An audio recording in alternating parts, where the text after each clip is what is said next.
الحمد لله وكفى وسلام على حبيبه المصطفى أما بعد فأعوذ بالله من الشيطان الرجيم بسم الله الرحمن الرحيم إن الله وملائكته يصلون على النبي يا أيها الذين آمنوا صلوا عليه وسلموا تسليما اللهم صل على سيدنا محمد معدن الجود والكرم وآله وأصحابه الكرام وابنه الكريم وبارك وسلم صلاة دائمة سرمدا أبدا بحمدہ تعالی و کرم مصطفیٰ صلی اللہ علیہ وسلم۔ آج کی شب قرآن عظیم کے 17 پارے مکمل ہو چکے۔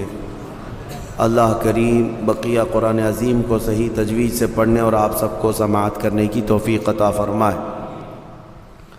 سورہ انبیاء اور سورہ حج کی آج مکمل تلاوت ہوئی ہے۔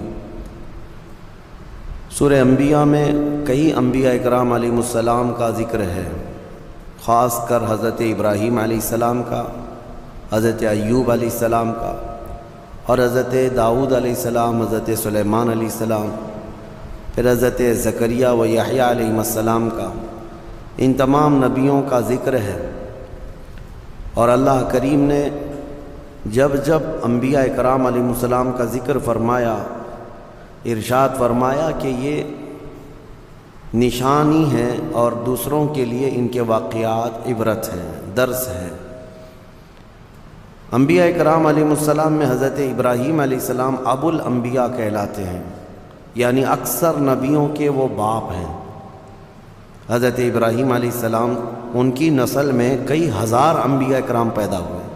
خود ہمارے آقا صلی اللہ علیہ وسلم بھی حضرت ابراہیم علیہ السلام کی نسل میں ہیں، تو ان کو ابو الانبیاء کہا جاتا ہے۔ ان کا تفصیلی واقعہ اس سورہ انبیاء میں موجود ہے کہ ان کے گاؤں کے لوگ بت پرست تھے، وہ بتوں کو اپنے ہاتھوں سے تراشتے تھے، پتھروں کو، اور اس کی پوجا کرتے تھے، اور ابراہیم علیہ السلام بچپن سے ہی لوگوں کو منع کرتے تھے، اور انہیں یوں فرماتے کہ تمہیں کیا ہو گیا کہ تم ان پتھروں کے پاس رہتے ہو؟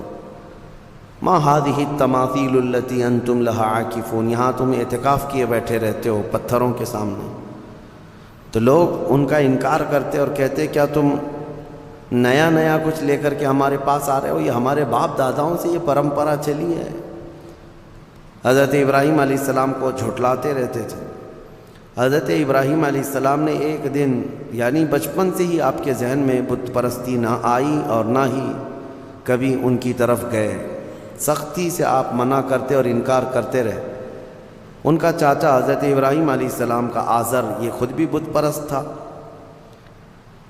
اب ہوا یہ کہ ایک دن گاؤں والے گاؤں سے باہر تھے، پورے کسی میلے میں گئے تھے۔ ابراہیم علیہ السلام نے یہ بت خانے میں جا کر سارے بتوں کو توڑ دیا اپنے ہاتھ سے، اور ایک بڑے بت کے گلے میں کلہاڑی لٹکا دی، اور سب کو توڑ کر کے واپس آ گئے۔ جب ابراہیم علیہ السلام شام کو اپنے گھر تھے، گاؤں کے لوگ واپس آئے۔ واپس آنے کے بعد اپنے خداؤں کا یہ حشر دیکھا تو آگ بگولا ہو گئے۔ من فعل ھذا بآلہتنا، ہمارے خداؤں کے ساتھ کس نے ایسا کام کیا ہے؟ ظاہر سی بات ہے، بتوں کو جب کوئی چھیڑ چھاڑ کرتا ہے تو آگ بگولا ہوتی ہے قوم ان کی جو عبادتیں کرتے ہیں۔ یہ اس زمانے سے چلا ہے۔ اور جب لوگوں نے دیکھا کہ سب ٹوٹے پوٹے گرے ہوئے ہیں، پوچھا کہ کس نے کیا ہوگا یہ؟ تو لوگوں نے آپس میں کہا ایک لڑکا ہے ہمارے گاؤں میں جس کا نام ابراہیم ہے، اسی نے کیا ہوگا۔ بادشاہ وقت جو تھا اس وقت، نمرود کے پاس یہ مقدمہ لے جایا گیا، اور پھر سارے لوگوں نے کہا کہ اب یہ مقدمہ سزا کے بغیر حل نہیں ہوگا، بلاؤ ابراہیم کو، کہاں ہے؟ ابراہیم علیہ السلام جوان تھے، بلایا گیا، پوچھا گیا کہ کیا کیا تم نے ان کے ساتھ؟ یہ سارے ہمارے خداؤں کے ساتھ کیا کیا؟ تو ابراہیم علیہ السلام نے کہا ان کے بڑے نے کیا ان کے ساتھ۔ پوچھا تم اکیلے گاؤں میں تھے، کس نے کیا یہ؟ تو ابراہیم علیہ السلام نے کہا ان کے بڑے نے کیا، کیونکہ ایک بڑا بت ویسی چھوڑ دیا تھا انہوں نے، اس کے گلے میں کلہاڑی ڈال کر، اور باقی سب چھوٹوں کو سلا دیا تھا۔ تو بڑا جو کھڑا تھا، ابراہیم علیہ السلام نے کہا ان کے بڑے نے کیا ان کے ساتھ، جبکہ وہ مراد لے رہے تھے ان کا بڑا تو میں ہی ہوں۔ ان کے دل میں یہی تھا کہ ان کا بڑا میں ہی ہوں۔ تو پھر اس کے بعد ابراہیم علیہ السلام نے ان سے کہا تم مجھ سے کیوں پوچھتے ہو؟ ایک تو ابھی بھی کھڑا ہے نا، اسی سے پوچھ لو، باقی تمہارے چیلوں کو کس نے گرایا، کس نے گرایا ہے؟ ایک تو ابھی بھی کھڑا ہے۔ تو اور آگ بگولا ہوئے، استہزاء مذاق سن کر کے، اور کہنے لگے کیا ہم ان سے بات کریں گے؟ وہ بات نہیں کر سکتے ہیں۔ تو ابراہیم علیہ السلام نے کہا اف لکم ولما تعبدون من دون اللہ افلا تعقلون، تف ہے تم پر، افسوس ہے تم پر، اللہ کے سوا دوسرے کی عبادت کرتے ہو، کیا عقل نہیں رکھتے؟ ایسے کی عبادت کرتے ہو جو نہ تمہیں نفع دے سکتا ہے نہ نقصان دے سکتا ہے۔ یہ ابراہیم علیہ السلام نے ان کو کہا تو وہ اتنے آگ بگولا ہوئے، اتنے غصے میں آئے کہ سبوں نے کہا حرقوہ، ابراہیم کو آگ میں جلاؤ، ایسے نہ چھوڑو، آگ میں جلاؤ۔ وانصروا آلہتکم ان کنتم فاعلین، پھر اپنے اپنے خداؤں کی مدد کرو۔ سارے لوگ اعلان کرنے لگے دیکھو ہمارے خداؤں کے ساتھ اس نے ایسا کیا۔ حیرت کی بات ہے کہ خداؤں کو توڑ مارا ہے انہوں نے، اور ان کے بندے سزا دے رہے ہیں، اور خدا کچھ نہیں کر رہا ہے ان کا۔ جس کو مارا وہ کچھ نہیں کر رہا ہے، اور جو پوجا کرنے والے وہی سزا دینا چاہتے ہیں۔ میرے عزیزو، یہاں رک کر کے ایک بات عرض کرنا چاہتا ہوں۔ ابراہیم علیہ السلام کی آل میں، جیسے کہ اس سے قبل کی تفسیر میں بھی میں بتایا، تاریخ یاد کرو، ایک کرنٹ سچویشن میں آپ کو بتاؤں، دگلی پالیسی۔ ابراہیم علیہ السلام کے ایک بیٹے اسحاق علیہ السلام ہیں، ان سے پوری بنی اسرائیل ہے، جو آج یہودی بھی ہیں، یہ اپنے آپ کو بنی اسرائیل کہتے ہیں۔ اور دوسرا پورا عرب، میرے آقا صلی اللہ علیہ وسلم اور پورا عرب، یہ بنی اسماعیل ہے۔ یہ کیا ہے؟ دو باتیں یاد رکھیں، کیونکہ ابھی ایک نیا شوشہ چھوڑا جا رہا ہے، ایک نئی بات آئی ہے، وہ میں آپ کے سامنے رکھ رہا ہوں، ایک بنی اسرائیل اور ایک بنی اسماعیل۔ ابھی جو ہے انہوں نے ایک نیا وہ شروع کیا ہے امریکہ میں، سعودیوں کو، اماراتیوں کو، بحرینیوں کو لبھانے کے لیے کہ ہم لوگ جو ہے نا کزن ہیں، ہم لوگ جو ہیں کزنز ہیں، یعنی ابراہیم علیہ السلام کے بیٹے کی اولاد ایک اسحاق علیہ السلام کے اور یہ اسماعیل علیہ السلام کے، اور دونوں ریلیجین کو، یعنی اسلام کو اور جیوز جتنے ہیں اور عیسائی ہیں، یہ سب آپس میں یہ کہہ رہے ہیں کہ بھائی بھائیوں کا دین ہے، سب کا دین ایک ہی ہے اوپر جا کر کے۔ تو یہ شوشہ چھوڑ، اور یہ میں آپ کو ایسی بات نہیں کر رہا ہوں، ابھی اس پر بڑے بڑے سیمینار اور کانفرنسیں ہو رہی ہیں۔ سعودی بھی اس بات پر اب متفق ہونے جا رہے ہیں کہ ہم سب دین ابراہیمی پر جمع ہو جاتے ہیں، جتنے ابراہیم علیہ السلام کے دین پر تھے سب جمع ہو جائیں گے۔ اس میں یہودی بھی آ گئے، عیسائی بھی آ گئے، مسلمان بھی آ گئے۔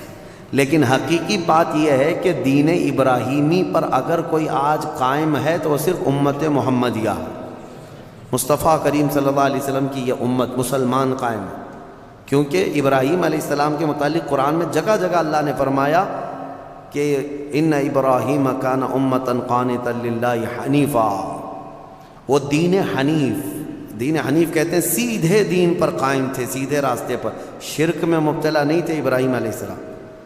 دو خداؤں کا ذکر، ابراہیم علیہ السلام کا جو دین تھا وہ یہی دین ہے جس پر آج ہم عمل پیرا ہیں۔ اب یہ جو کزنز کا مطلب آیا ہے، یہ اس بات کے لیے بھی آیا ہے کہ بیت المقدس کے لیے کیوں لڑ رہے ہو؟ یہودیوں کے ہاتھ میں ہے نا، عربوں کو چپ بٹھانے کے لیے، کہ تمہارے ہاتھ میں مکہ ہے، مدینہ ہے، تمہارے کزنز کے ہاتھ میں بیت المقدس۔ تو چچا بھتیجے یعنی چچیرے بھائیوں کے درمیان اگر کوئی چیز رہ جائے تو کیا فرق پڑتا ہے؟ انہوں نے اس طرح سے اس کو ڈائیورٹ کر دیا ہے، چچیرے بھائیوں کی لڑائیاں ہیں۔ خیر، یہ ایک مسئلہ اپنی جگہ پر۔ اب میں آتا ہوں ہمارے یہاں کے اندھ بھکتوں کے لیے، جو یہودیوں کی چاٹتے ہیں اور ان کو اپنا آقا و ماوا تسلیم کرتے ہیں، اسرائیل کے گلے سے گلے لگتے ہیں، ہمارے صاحب بھی جا کر کے گلے لگتے ہیں۔ آپ کو پتہ ہے اسرائیل کے پرائم منسٹر سے بڑی گہری دوستی ہے، لیکن ان کو پتہ نہیں اسرائیل کے سارے لوگ بتوں کو توڑتے ہیں، بتوں کی پوجا نہیں کرتے۔ وہ یہودی ہے نا، تو یہ ان سے پوچھیں کہ تمہارے باپ داداؤں میں سے یا خاص طور پر ابراہیم علیہ السلام نے تو بتوں کو توڑ مارا تھا، تو یہ وہاں پر نہیں سوال کریں گے کیونکہ یہودی ہیں، پاور ان کے پاس ہے، تو گلے لگ جاؤ، گلے لگ جاؤ، جہاں جہاں پاور دکھے گا وہاں پر گلے لگ جاؤ، اور جہاں غریب ہیں وہاں گائے کا پیشاب یاد آئے گا، وہی پورے جنگ کا ذریعہ بن جاتا ہے۔ ہاں، بیسک وجہ یہاں پر بن جاتی ہے۔ بہرحال یہ دغلی پالیسی ہے۔ ان لوگوں سے تمہاری دوستی کیسے ہو سکتی ہے؟ میں ان لوگوں سے کہتا ہوں، آئیڈل ورشپرز جتنے بھی ہیں، ان کی دوستی ان سے کیسے ہو جاتی ہے جو یہودی ہیں یا عیسائی ہیں؟ وہ بالکل بتوں کی پوجا نہیں کرتے اور وہ بتوں کو توڑتے ہیں، اور ان کی کتابوں میں موجود ہے، یہودیوں کی کتابوں میں بھی، کہ بتوں کو جہاں پاؤ وہ توڑ دیا گیا ہے۔ حضرت ابراہیم علیہ السلام کا یہ واقعہ موجود ہے۔ تو پھر ان کی دوستی کیسے ہے؟ مجھے حیرت ہوتی ہے، کسی نے ابھی پھر سے وہ پاکھنڈی گستاخ رسول کی بک سن کر کے مجھ سے کہا کہ وہ پھر کہہ رہا ہے کہ ان کو فتح کرنا ہے، ساری دنیا میں ان کا دھرم قائم کرنا ہے، صرف اور صرف جو ہے بابری مسجد پر کافی نہیں ہے، وہ کہہ رہا ہے مکیشور بھی حاصل کرنا ہے۔ مکیشور، مکہ مکرمہ اور خانہ کعبہ کو کہہ رہے ہیں کہ وہ ایک بہت بڑے دیوتا کا مندر تھا، وہاں پر پتہ نہیں تھا، اور گنگا جل جو ہے وہ وہاں پر بھی زمزم کے روپ میں بہہ رہی ہے۔ کہاں سے کہاں توڑ مروڑ کر کے کس کی گردن کس کو بٹھاتے ہو؟ عادت سی ہے کبھی ہاتھی کو توڑ کر کسی پہ بٹھا دو، عادت سی ہے۔ ارے کہاں زمزم اور کہاں تم کی اصاف اور نائلہ دو بت تھے مکہ میں؟ یہ صفا اور مروہ جو پہاڑیاں ہیں نا، اس پہ کیا تھا؟ صفا پہ ایک بت تھا، مروہ پہ ایک بت تھا، اصاف اور نائلہ۔ یہ دو کون تھے پتہ ہے؟ تاریخ میں یہ بتایا گیا یہ دونوں دو عاشق تھے قبیلہ بنو جرہم کے، اور ایسے کہ یہ چھپ چھپ کر کے اپنے خاندانوں سے گناہ بھی کرتے تھے، زنا بھی کرتے تھے، اور ان کے خاندان والوں نے جب دونوں پر پابندی لگا دی تو ایک بار یہ حج کے قافلے میں آئے اور خانہ کعبہ کے پاس بھی انہوں نے بدکاری کی کوشش کی۔ ابھی کوشش کر رہے تھے تب اللہ تبارک و تعالیٰ نے ان پر عذاب نازل فرمایا اور ان کے پورے جسم پتھر کے بن گئے تھے۔ تو برسوں تک ان کے اسی جسم کو لوگ کھڑا کرتے تھے اور ان پر جوتیاں مارتے تھے۔ پھر دھیرے دھیرے دھیرے دھیرے شیطان لوگوں کے دلوں میں یہ بات ڈالنے لگ گیا کہ یہاں جو بھی صفا مروہ پر صحیح کرتا ہے ان کو چھو کر کے جانا ہے۔ کچھ لوگ چھونے لگے، بعد میں پھر پوجنے لگ گئے، پھر نبی پاک صلی اللہ تعالیٰ علیہ وسلم نے ان کو بھی توڑ کر پھینک دیا۔ یہ تاریخ تھی۔ جو خانہ کعبہ کی طرف برائی کا ارادہ کیا وہ دھسا دیا جائے گا قیامت تک بھی۔ جسے اگر یہاں بیٹھ کر کے بہت شوق ہے تو نکلو اپنے گوفے میں اور جاؤ، اور پھر دیکھو اللہ تبارک و تعالیٰ کے عذاب کس طرح سے تم پر برستے ہیں۔ اللہ کریم اپنے خانہ کعبہ کی ہر زمانے میں حفاظت فرمائے گا۔ میں بات عرض کر رہا تھا، ابراہیم علیہ السلام نے بتوں کو توڑ دیا تھا، اب ان کے لیے ایک آگ جلائی گئی، بہت بڑی آگ جلائی گئی جس کے شعلے آسمان سے باتیں کرتے تھے۔ ابراہیم علیہ السلام کو منجنیق میں رکھ کر کے اس آگ میں ڈال دیا گیا، اور اللہ کا حکم آیا جو آج ہم نے تلاوت کیا، قلنا یا نار کونی بردا وسلاما علی ابراہیم، ہم نے کہا اے آگ ابراہیم پر ٹھنڈی ہو جا۔ اللہ کا یہ حکم تھا۔ روایت میں اس وقت دنیا میں جہاں جہاں آگ جل رہی تھی سب ٹھنڈی ہو گئی تھی۔ حکم تھا ایک آگ کو، لیکن دنیا میں جہاں آگ بھی جلی تھی سب ٹھنڈی ہو گئی۔ ابراہیم علیہ السلام اس آگ میں کئی دن تک رہے، گھنٹہ دو گھنٹہ نہیں، کئی دن تک رہے۔ جب آگ ٹھنڈی ہو گئی، ابراہیم علیہ السلام اس راکھ سے اپنے کپڑے جھاڑتے ہوئے باہر تشریف لائے۔ کچھ بھی نہیں ہوا تھا، کیونکہ اللہ تبارک و تعالیٰ جس کی حفاظت فرمائے۔ ابراہیم علیہ السلام کو آگ نہ جلائی، پھر لوگوں نے جب یہ دیکھا معجزہ تو آپ پر ایمان لے آئے۔ پھر حضرت ابراہیم علیہ السلام وہ عراق کا شہر بابل ترک کر دیا، وہاں سے نکل کر کے پھر آپ مصر تشریف لائے، فلسطین کی سرزمین جو اس وقت مصر کا حصہ ہوا کرتی تھی، وہاں پھر آپ رہنے لگے۔ اور پھر حضرت اسماعیل علیہ السلام، اسحاق علیہ السلام کی پیدائش کا جو معاملہ آگے بڑھا، وہ پھر اس اپنے وطن کو ترک کرنے کے بعد ابراہیم علیہ السلام کا جو اصلی شہر ہے وہ بابل ہے، جس کو بیبیلون کہا جاتا ہے۔ عراق میں آج بھی وہ شہر ہے، دنیا کی سب سے پرانی سٹی، اولڈسٹ سٹی جس کو کہتے ہیں بیبیلون، بابل ہے وہ ابراہیم علیہ السلام کی پیدائش کا مقام ہے۔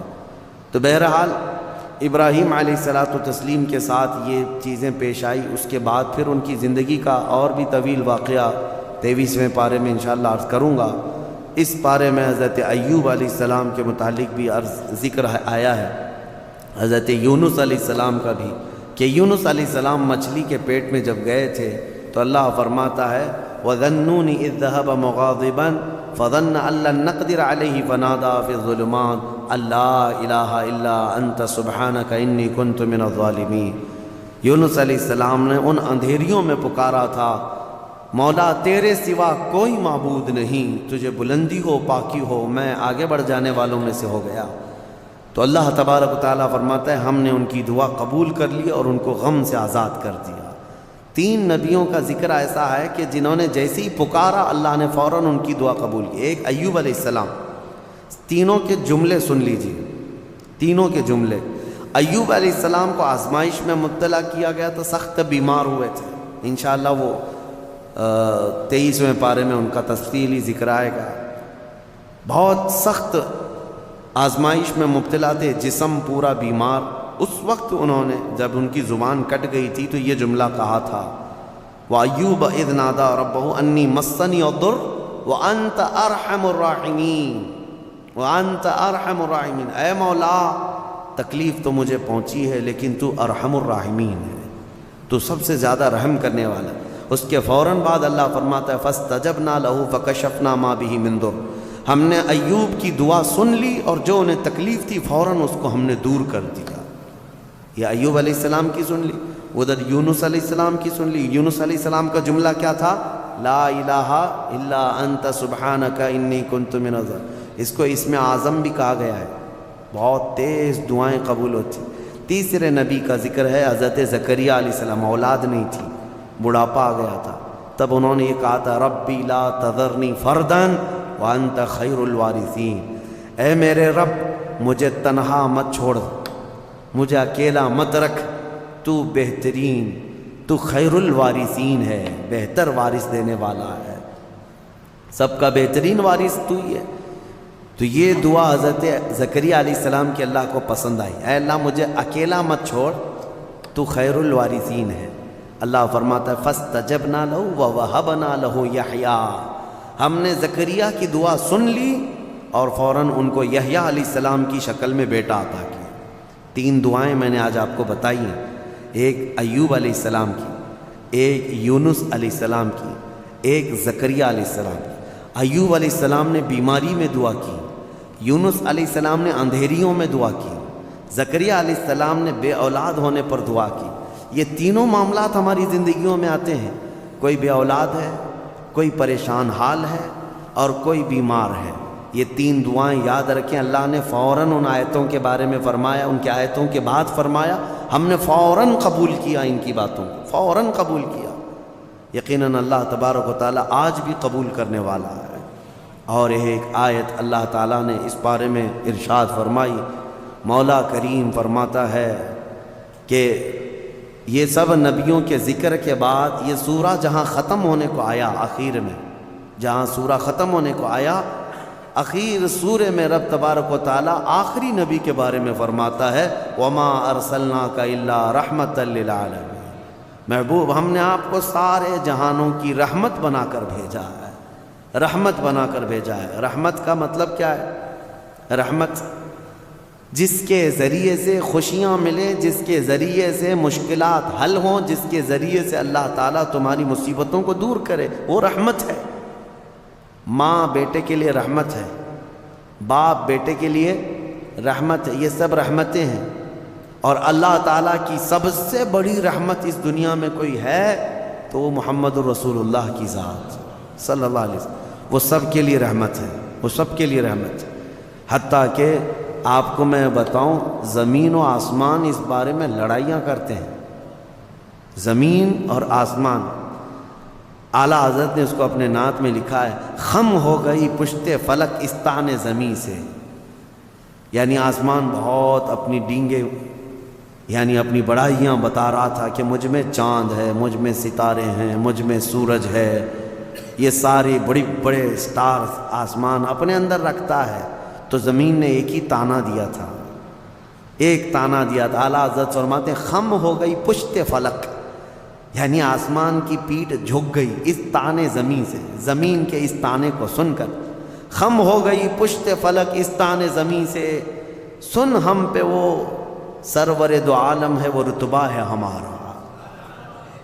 ہمارے اوپر تو چاند سورج تارے جس سے فیض پاتے ہیں وہ محمد الرسول اللہ زمین میں ہے۔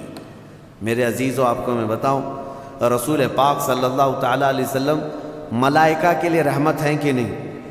میں آپ سے کچھ سوالات کر رہا ہوں، اور اللہ کے کئی عالم ہیں، عالم یعنی کئی دنیا ہیں، کئی جہاں ہیں، ہاں وہ ہر عالم کے لیے ہیں رحمت ہے، وہ ملائکہ کے لیے رحمت ہیں، جنات کے لیے رحمت ہیں، نباتات کے لیے رحمت ہیں، جتنے اللہ تعالیٰ کی مخلوقات ہیں سب کے لیے کیا ہے میرے مصطفیٰ؟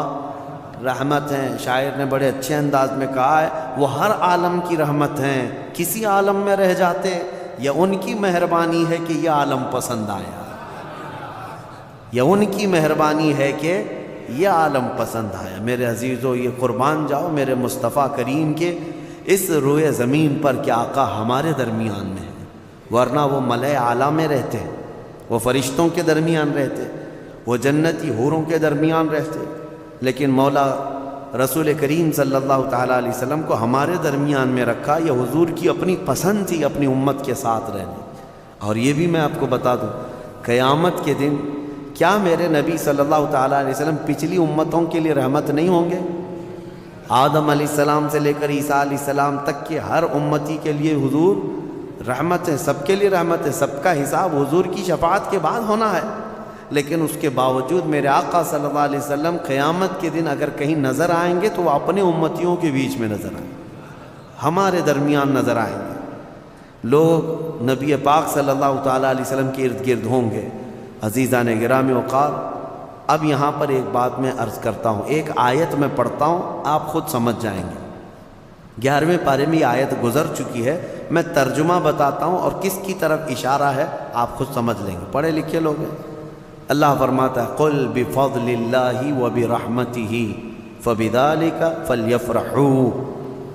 یہ آیت کا ایک حصہ میں نے تلاوت کیا۔ اے محبوب آپ فرما دیں، آیت کا ترجمہ میں کر رہا ہوں، آپ فرما دیں کہ جب اللہ کا فضل تمہیں ملے، لوگوں کو اللہ کا فضل ملے یا اللہ کی رحمت آئے تو خوب خوشیاں مناؤ۔ اللہ نے کیا فرمایا؟ جب اللہ کی رحمت تمہیں مل جائے تو خوب خوشیاں منائے۔ سنی ہو سمجھ گئے؟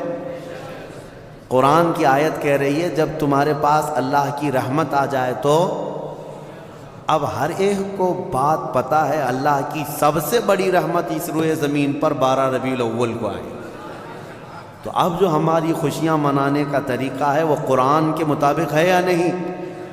قرآن کے مطابق اللہ نے فرمایا جب اللہ کی رحمت تمہارے پاس آئے تو خوشیاں مناؤ۔ اچھا، اور دوسری بات، وسیلے کے متعلق کہتے ہیں کہ ان کے وسیلے سے دعا مانگنا جائز ہے کہ ناجائز ہے؟ بالکل، قرآن سے میں بتاتا ہوں، یہ بھی 11ویں پارے کی آیت ہے۔ اللہ فرماتا ہے فقالوا ربنا لا تجعلنا فتنة للقوم الظالمین۔ یہ پچھلی امتیوں کی دعا اللہ فرما رہا ہے پہلے کے، کہ ان لوگوں نے کہا اے رب ہمارے، اے ہمارے رب، ہم کو ظالم قوم کے لیے آزمائش کا ذریعہ نہ بنا، ظالم قوم کے ہاتھ ہمیں مت چھوڑ دے۔ ان کی دعائیں وَنَجِّنَا بِرَحْمَتِكَ مِنَ الْقَوْمِ الْكَافِرِينَ، یہ دعا تھی پہلے والوں کی، لیکن قیامت تک آنے والا یہ دعا کر سکتا ہے، قیامت تک آنے والا یہ دعا کرے گا۔ کیا؟ وَنَجِّنَا بِرَحْمَتِكَ مِنَ الْقَوْمِ الْكَافِرِينَ، اے ہمارے رب اپنے رحمت کے وسیلے سے، اپنی رحمت کے وسیلے سے ہم کو کافروں سے نجات دے دے، اپنی رحمت کے وسیلے. اور رحمت کون ہے؟ قرآن میں لفظ آیا ہے وَنَجِّنَا بِرَحْمَتِكَ، تیری رحمت کے صدقے، تیری رحمت کے وسیلے سے ہمیں کافروں سے نجات دے دے. قرآن میں خود اللہ نے سکھایا اور خود فرماتا ہے وَمَا أَرْسَلْنَاكَ إِلَّا رَحْمَةً لِلْعَالَمِينَ، محبوب آپ تو پوری دنیا بلکہ سارے جہانوں کے لیے رحمت ہے. تو رحمت کا وسیلہ لے کر دعا کرنا قرآن کا حکم ہے. بہرحال نبی پاک صلی اللہ تعالیٰ علیہ وسلم رحمت للعالمین ہے. جو نہ سمجھ سکے وہ اس کی خام خیالی ہے، بد نصیبی ہے، لیکن الحمدللہ میرے مصطفیٰ اس روئے زمین کے لیے بھی رحمت ہیں اور قیامت کے دن کے لیے بھی ہمارے لیے رحمت ہے. اللہ کریم میرے مصطفیٰ کی عاشقوں کی جماعت میں زندہ رکھے اور ان کے سچے عاشقوں میں ہی ہماری موت عطا فرمائے. سورہ حج کا بھی تذکرہ آیا ہے کل کی سورہ میں، جیسے سورہ کہف سورہ طٰہٰ اور سورہ کہف وغیرہ جو ہم نے تلاوت کی تھی، اس میں بہت ساری چیزیں، کئی لوگوں نے ہم سے سوال کیا ذوالقرنین کون تھے، کیونکہ یہ سوال یہودیوں نے حضور سے کیا تھا. اور پھر دیگر کچھ چیزیں. دیکھیں میں آپ کو ایک بات بتا دوں، یہاں مختصر سا وقت ہے، تھکے ہوئے لوگ ہیں، تراویح کافی 1.5 گھنٹے تک 2 گھنٹے تک پڑھتے ہیں، پھر میں آپ کو اتنی دیر تک پکاتا رہوں یہ بھی مناسب نہیں ہے. میں یہ چاہتا ہوں کہ مختصر انداز میں آپ کو جو اہم پیغامات ہیں وہ مل جائیں. پوری تفسیر سننا ہے تو پھر تفسیر آپ کو پڑھنا بھی چاہیے. میں پوری تفسیر تھوڑی نہ بیان کروں. اور آپ کو پتہ ہوگا ہم تفسیر کر رہے تھے تقریباً 7 سال میں نے تفسیر کیا الحمدللہ. 7 سال میں صرف ہمارے 5 پارے ہوئے تھے قرآن کی تفسیر کے. 5 پارے بھی میں نے پورے مکمل نہیں کیے. 5 پارے اخیر تک پہنچا تھا جس کے لیے ہمیں 7 سال لگ گئے تھے، بلکہ اس سے زیادہ ہی لگ گئے تھے. تو آپ اندازہ کریں کیا میں یہ 30 دنوں کے اندر پورے قرآن کی تفسیر کر سکوں گا؟ بس پورے پارے کے اندر جو اہم پیغام ہوتا ہے، کوئی اہم واقعہ ہوتا ہے، وہ عبرت کے لیے آپ کے سامنے رکھ دیا جاتا ہے. اللہ تعالیٰ انہی پیغامات کے ذریعے سے ہمارے دلوں میں انقلاب پیدا فرمائے. کیا یہ بہتر ہوگا کہ قرآن کا اثر لے کر اس رمضان میں بندہ بدل جائے؟ انشاءاللہ اس کے لیے رحمت ہی رحمت ہے. آج میں وقت سے اور بھی تھوڑا پہلے ہی ختم کر رہا ہوں، اس لیے کہ آج ہماری تنظیم الامان کی جانب سے غربا اور مساکین کے لیے جو ہر سال تقسیم کیا جاتا ہے کچھ راشن وغیرہ، وہ تقسیم کا معاملہ ہے. مجھے جانا ہے، اس کے لیے میں آج آپ کو تھوڑی دیر پہلے ہی ختم کر رہا ہوں. انشاءاللہ اس کی کسر کل نکال لیں گے. وآخر دعوانا ان الحمد للہ رب العالمین.